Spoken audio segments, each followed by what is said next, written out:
Halo teman-teman investor dan trader, kembali lagi di channel Ide Investasi atau Investment Idea. Kali ini saya ingin sharing IHXG atau GCI, yaitu yang merupakan weekly review secara holistik. Jadi definisi secara holistik, di sini kita akan mengambil beberapa angle aset finansial lainnya. Judul kali ini kami beri judul IHSG GCI Weekly Review, sedia payung sebelum hujan. Karena kami meyakini bahwa IHSG sudah akan memulai koreksinya dari harga peak-nya di tahun 2022. Tonton sampai habis ya, karena nanti apa ya? Karena nanti saya akan memberikan potensi sektor-sektor apa yang akan berpotensi lawan arus. Jangan lupa like, komen, share, dan subscribe. Yuk kita lanjut. Oke, ini sekedar intro buat teman-teman. Jadi untuk mengetahui bahwa pada tanggal 14 April, IHSG ditutup pada 7235,53, market cap-nya sebesar 9.405 triliun, dengan PER dan PBV sebesar 25,5 dan PBV sebesar 2,1 kali dengan konsep weighted average.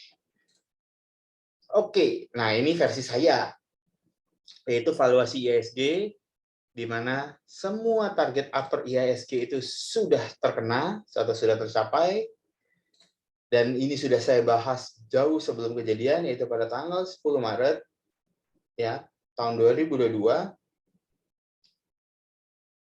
sehingga saya menemukan pada 14 April itu per IHSG berada pada 24,69 kali secara 24,69 kali weighted average.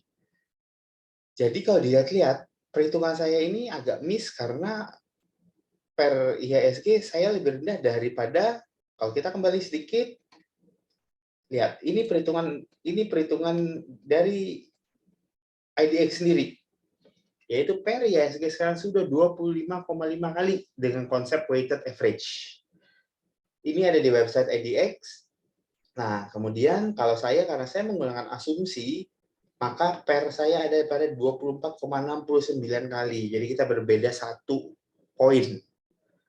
Nah, oke, tapi secara keseluruhan saya melihat bahwa IHSG ini sudah mahal dengan PER di 25 kali, tetapi saya mau sharing sedikit. Maka dari itu saya percaya dan meyakini bahwa IHSG akan memulai penurunannya atau sudah memulai penurunannya. Oke, nanti akan kita lihat bagaimananya. Jadi ini sudah mahal menurut saya. Nanti akan ada video terkait dari update target IHSG ini, saya kasih di link di atas untuk Bapak Ibu bisa klik. Kemudian saya akan sedikit sharing, ini yang data ini saya ambil dari IDX, bagaimana IDX mendapatkan nilai weighted average pair, atau mendapatkan data-data yang ini. Ternyata ini sumber datanya dari IDX semua. Dia menghitung rata-rata average dari masing-masing EPS, book value, dan kemudian debt to equity ratio-nya. Oke, kemudian berikutnya, nah, nggak menarik kalau tidak ngebahas pakai chart. Jadi target saya tertinggi IHSG ada pada 7288, 8298. Ya, IHSG menyentuh level tersebut pada 11 dan 12 April, tetapi tidak berhasil tutup di angka tersebut. Jadi ya ini sebuah tanda-tanda buat teman-teman, 2 kali level tersebut disentuh, tetapi tidak berhasil menutup di atas level tersebut. Oke, sekarang apa artinya itu? Nah, berikut saya sharing metode kami. Metode kami itu adalah sedia payung sebelum hujan. Jadi ini adalah sebuah metode yang mengikuti kata pepatah orang tua. Jadi kita harus bersiap sebelum kejadian. Sebenarnya bahasa kerennya itu adalah kita memakai yang namanya analisa korelasi. Di sini kita akan melihat korelasi aset. Jadi kami mempercayai bahwa saham itu tidak berdiri, saham itu hanya merupakan aset investasi lainnya. Nah, jadi masih ada reksadana, masih ada deposito, masih ada surat utang negara. Nah, kita perlu melihat bagaimana dari masing-masing aset investasi lainnya tersebut. Oke, jadi pada kesempatan ini kita akan membahas mengenai korelasinya dari surat utang negara dan juga kredit spread. Nah, saya yakin teman-teman investor atau trader mungkin kalau surat utang negara sudah sering mendengar, tetapi definisi dari kredit spread ini baru pertama kali mungkin didengar di dalam metode analisa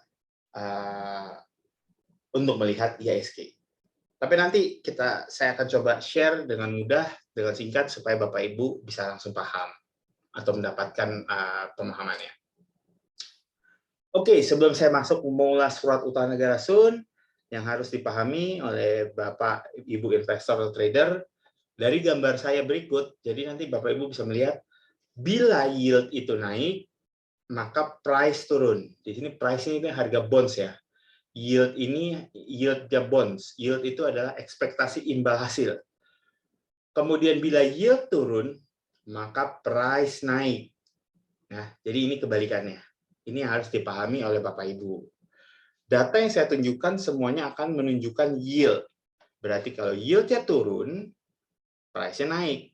Kalau yieldnya naik, berarti price-nya turun. Oke, yang pertama, ini yield untuk Sun 3 tahun. Dari semenjak kuartal 3 dan tiba-tiba dia naik nih. Ini ada sesuatu ekspektasi market yang signifikan nih. Dia naik dari pertamanya dia agak turun, berarti price-nya naik. Kemudian tiba-tiba yield-nya naik, berarti price-nya turun. Berarti ini pelaku pasar banyak yang membuang tenor pendek. Kemudian kalau kita melihat yang tenor panjang 10 tahun, kita lihat yield-nya untuk durasi tahun yang sama, durasi waktu yang sama, yield-nya adalah konsisten naik. Gitu. Ini menandakan bahwa investor, terutama investor asing, ini sudah mulai keluar dari surat utang negara. Nah, biasanya kemana? Biasanya memang kalau mereka keluar, itu akan masuk ke saham. Oleh karena itu kita melihat semenjak bulan Februari awal nih, kita melihat banyak sekali dana masuk ke dalam saham. Tapi jangan lupa, di saham itu juga nanti ada peak-nya. Jadi nanti akan kita bahas bagaimana peak di saham. Oke, jadi kita melihat ini tanda-tanda alamnya bahwa investor di surat utang negara sudah keluar semua, tetapi mereka juga melakukan shifting ke dalam tenor pendek surat utang negara. Ingat ya, ini yield-nya turun, berarti price-nya naik. Indikasi-indikasi ini sebagai penyebab, salah satunya adalah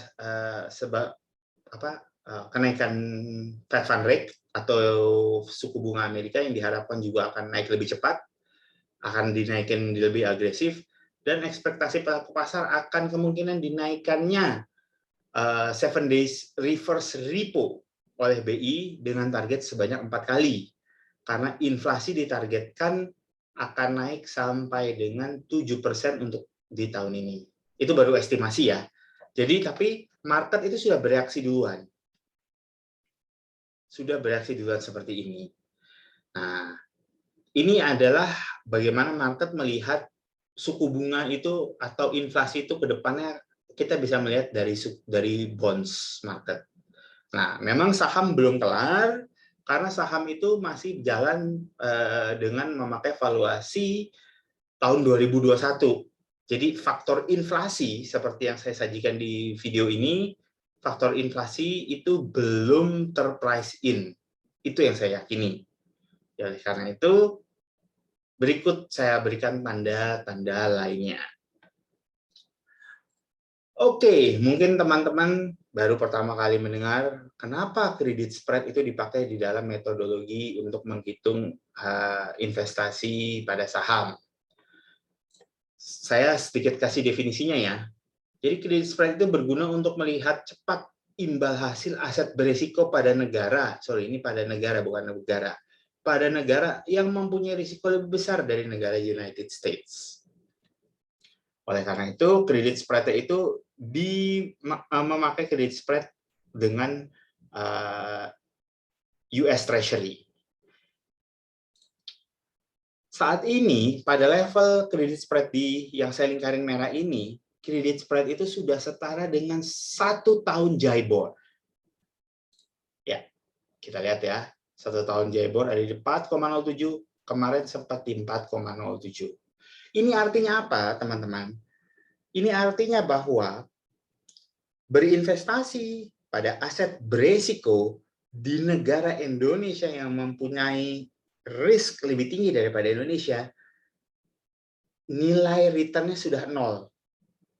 Jadi sudah 0 bila dibandingkan apabila para fund manager itu memasukkan dananya kepada deposito atau JIBOR, Jakarta Interbank Offer Rate. Di sini patokannya. Oleh karena itu, udah nggak seksi lagi. Ibarat kata upside di para fund manager. Tapi ini kita menghitungnya IHSG secara IHSG ya. Karena teman-teman harus memahami bahwa ada metode perhitungan untuk menghitung return IHSG, yaitu namanya adalah Capital Asset Pricing Model. Nah, tapi itu kan agak panjang tuh cara kita ngitung panjangnya. Bagaimana? Dapat hasil return-nya berapa? Nah, yang paling cepat adalah kita membandingkan berapa sih return aset berisiko di Indonesia terhadap depositonya. Ternyata kemarin sudah match, sudah sama.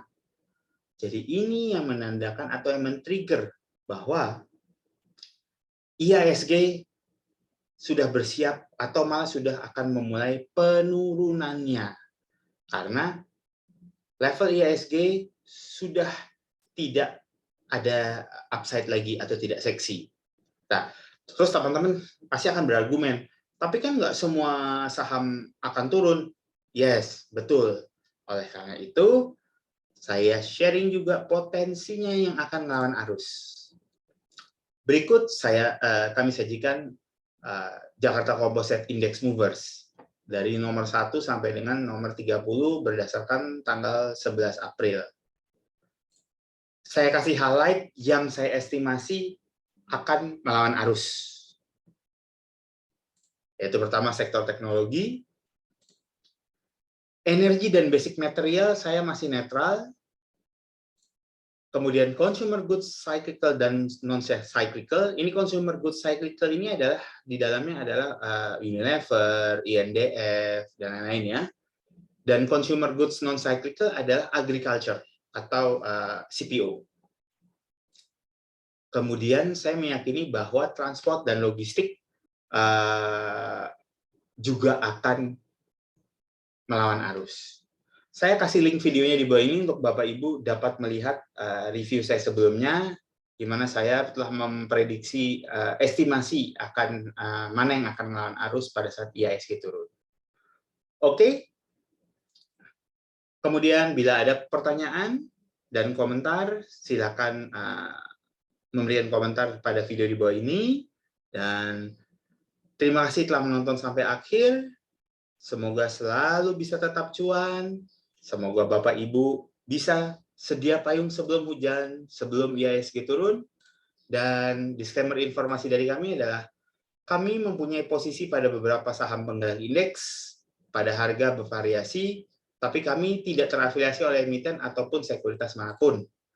Kami menyajikan data publik yang juga dapat diakses khalayak umum melalui situs emiten masing-masing, di mana video ini sifatnya edukasi berbasis data dan bukan merupakan ajakan untuk membeli ataupun menjual. Oke? Semoga video ini berguna, dan jangan lupa like, comment, share, dan subscribe. Dan sampai jumpa di video-video berikutnya. Salam cuan dan salam investasi.